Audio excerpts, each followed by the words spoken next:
पदाचे उमेदवार विशेष करून अंतिम किंवा फायनल करायचं ठरणार आहे आणि काही ठिकाणी आम्ही आघाडीशी बोलणी सुरू आहे, त्या ठिकाणी आम्ही तो विषय 1-2 दिवसासाठी पेंडिंग देऊ. पण बऱ्याच ठिकाणी आता आज उमेदवार नगराध्यक्ष पदाचे उमेदवार अंतिम करण्याची ही बैठक आहे आणि अंतिम होती. पण अनेक ठिकाणी 2 राष्ट्रवादी एकत्र आलेले आहेत, काही ठिकाणी महायुतीच्या पक्षासोबत गेलेले आहेत. अशा ठिकाणी तुम्ही काय करणार आहात? तिथे आम्ही स्वतंत्र लढू. आम्ही महायुतीमधील कुठल्याही घटक पक्षाशी युती करणार नाही. ज्याला कोणाला जायचं असेल त्यांनी जावं, त्यांच्याबरोबर आम्ही नाही. मनसे आणि वंचित सुद्धा आहे, मनसे आणि वंचित सुद्धा आहे, यांच्यासोबत काय स्टँड आहे? नाही, वंचितच्या ठिकाणी बऱ्याच ठिकाणी आमच्या बोलणी सुरू आहे स्थानिक पातळीवर आणि वंचित बरोबर अनेक ठिकाणी युती होताना आम्हाला दिसते आहे. विशेष करून बीएसपी बरोबरही काही ठिकाणी आमच्या स्थानिक पातळीवर निर्णय घेतलेला आहे.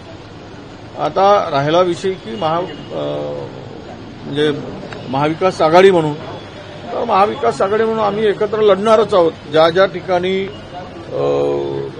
त्या सगळ्यांच्या बैठक होऊन अंतिम झालेला आहे त्यांना आम्ही हिरवी झेंडी देणार आहोत आणि ते ठरलेलं आहे. सर, भाजपच्या विरोधात स्थानिक स्तरावरती सर्वच पक्ष एकवटताना पाहायला मिळतात. अशा पद्धतीने जर काँग्रेस भाजपला हरवण्याकरता स्थानिक स्तरावरती मदत करण्याकरता एकत्रित येईल का? कारण की कणकवलीत तसा प्रयोग होताना पाहायला नाही. कणकवली हा काय अपवादात्मक असेल? पैसा, संपत्ती, धन, ताकद, काय त्याला दडपशाही, दादागिरी, हे यावर कुठे काही निर्णय होत असतील तर ते त्या ठिकाणी तो निर्णय वेगळ्या पद्धतीनं काय विचार व्हायचा होईल.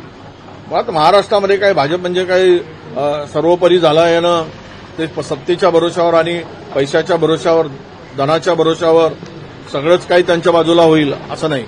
लोकांच्या मनामध्ये आज जे काही चाललंय किंवा वातावरण आहे महाराष्ट्रातलं, त्यामध्ये स्थानिक पातळीवर स्थानिक स्वराज्य संस्थांच्या निवडणुकामध्ये नक्कीच लोक महाविकास आघाडीला कौल देतील, हे वातावरण आहे. सर, पुणे जमीन गैरव्यवहार प्रकरणात अद्याप देखील पार्थ पवारांवरती कोणता गुन्हा दाखल झालेला नाही किंवा अजित पवार या सगळ्या प्रकरणावरतून हात झटकताना सातत्यानं पाहायला मिळतं. ते कसं आहे, तेरी भी चूक मेरी भी चूक, तू भी खा मैं भी खाऊंगा.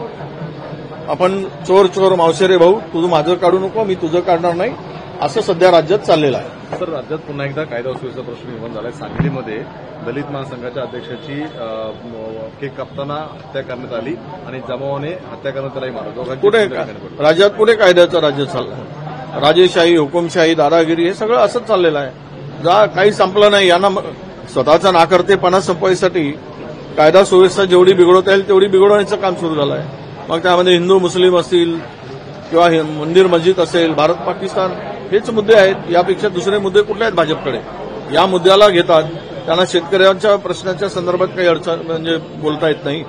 शेतकरी आत्महत्या करतोय, कर्जमाफी आहे, त्यावर ते बोलत नाही. वेळ काढूपणाच चाललेला आहे. महागाईनं उच्चांक गाठलेला आहे. बेरोजगारी प्रचंड वाढली, तर खून, माऱ्या हे सगळं चाललेलं आहे. यामध्ये कायदा सुव्यवस्था तर बट्याबोळ झालेला आहे आणि कायदा सुव्यवस्थेमध्ये राज्य आता सर्वात खाली गेलेलं आहे.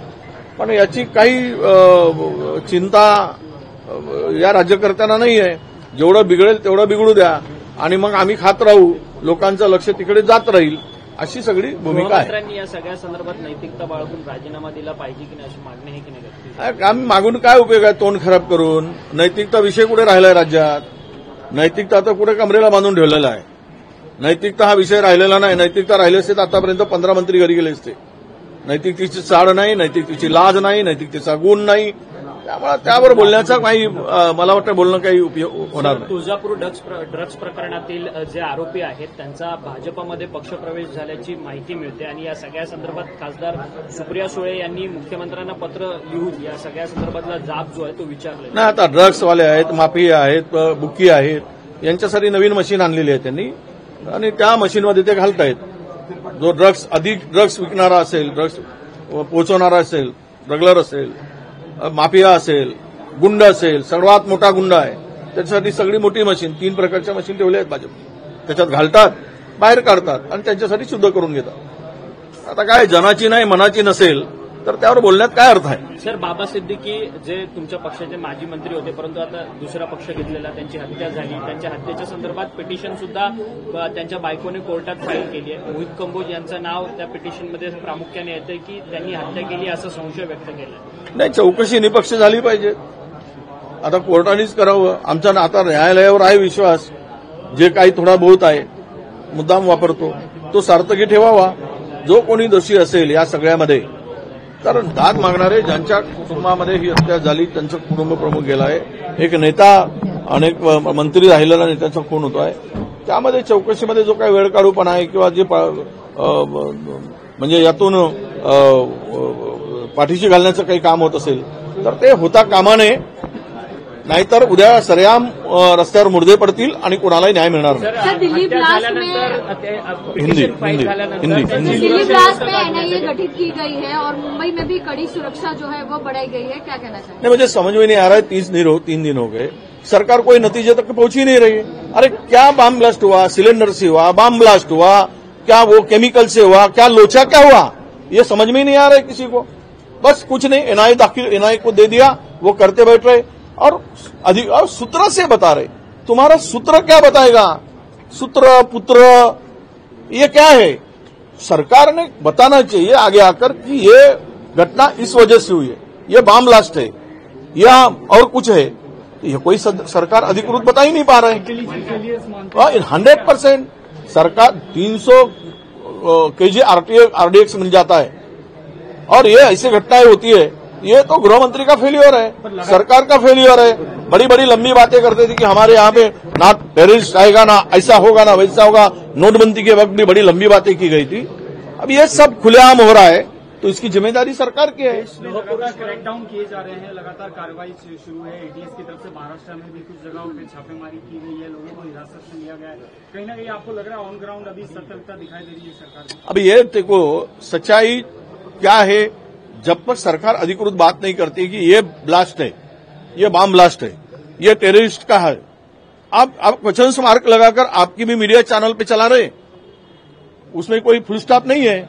आप भी क्वेश्चन मार्क लगा रहे, सरकार भी क्वेश्चन मार्क लगा रही. अरे फुल स्टॉप कब होगा ये बताओ ना, कि है कौन, किस वजह से है, ये सरकार अधिकृत बताए तब इसमें आगे की जांच को कोई महत्व होगा. केवल वो प्रकरण में सच्चाई सामने नहीं आ रही, इंटेलिजेंस फेल्योर है, इसीलिए इस तरह ये छापेमारी करके ध्यान भटकाने की बात हो रही है, ऐसा मैं मानता हूँ. आपने कहा कि अभी तक कुछ क्लियर नहीं हुआ है, क्या वजह लग रहा है? कुछ फिशी दिखाई दे रहा है आपको कि सरकार अभी तक खुल के कोई चीज क्या पुख्ता कुछ इस पे रखा नहीं गया अभी तक जो भी ब्लास्ट हुआ है इसको?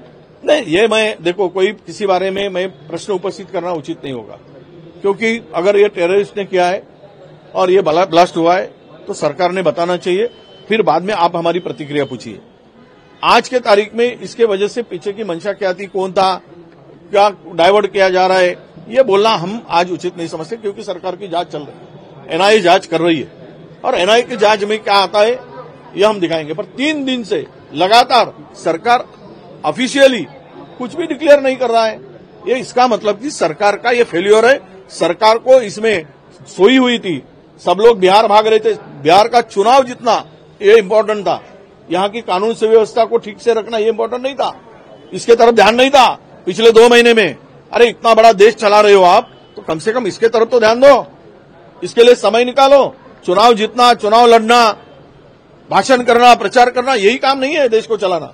अमित शाह जी ने ये ऑर्डर्स दिए हैं कि सख्त सख्त कार्रवाई की जाए, जितने भी जांच एजेंसी से उनको. प्रधानमंत्री ने भी कल भूटान से भी कहा. अब तो सच्चा मुझे ये समझ में नहीं आ रहा है. चोर तो पकड़ा जाए पहले. सच्चा तो जो जिसने ये किया है, जिसके पीछे जो है, तो पहले पकड़ा जाए, फिर तो कार्रवाई होगी. कोई सरकार थोड़ी छोड़ती है. सख्त सख्त कार्रवाई हर सरकार करती रहती है. ये शब्द तो हर सरकार के मुंह से आता है.